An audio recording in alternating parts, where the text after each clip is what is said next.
வணக்கம் கன்னிராசி பர்ஃபெக்ஷனிஸ்ட்ஸ். உங்க ராசிக்கு அதிபதி புதன். அதனால எதையும் அக்கு வேறு ஆணி வேறா அலசி ஆராயறதுல நீங்க தான் கிங்ஸ். இப்போ பிசினஸா இல்ல ஜாபான்னு ரொம்ப டீடைல்டா பிளான் பண்றீங்களோ?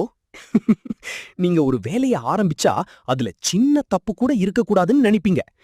எறும்பும் தன் கையால் என்சான்னு சொல்ற மாதிரி உங்க சின்ன சின்ன எஃபோர்ட்டும் ஒரு நாள் பெருசா மாறும். பிசினஸ்னு வந்துட்டா உங்க கால்குலேஷன்ஸ் தப்பே ஆகாது. எந்த இடத்துல லாபம் வரும்னு நீங்க போடுற கணக்கு மத்தவங்கள ஆச்சரியப்பட வைக்கும். ஆனா யாராவது வேலையில கேர்லெஸ்ஸா இருந்தாலோ இல்ல சொன்ன நேரத்துக்கு வராம சொதப்புனாலோ, அறிவு இருக்கா உனக்கு, நான் அப்படியே அனல் பறக்கும் கோவம் வரும். திருக்குறள்ல சொன்ன மாதிரி வினைக்கண் வினையுடையான் கேண்மை. அதாவது வேலைய திறமையா முடிக்க தெரிஞ்சவங்க கிட்ட தான் வெற்றி சேரும். அந்த வித்த உங்களுக்கு கைவந்த கலை. ஜாப்ல நீங்க தான் ரிலையபிள் பர்சன். ஒரு பொறுப்பை உங்ககிட்ட கொடுத்தா நிம்மதியா தூங்கலாம்னு மேனேஜ்மெண்ட் நினைக்கும். அந்த அளவுக்கு உங்க ஒர்க் குவாலிட்டி செம்ம ஷார்ப்பா இருக்கும். உங்க அறிவையும் உழைப்பையும் கரெக்டா யூஸ் பண்ணுங்க.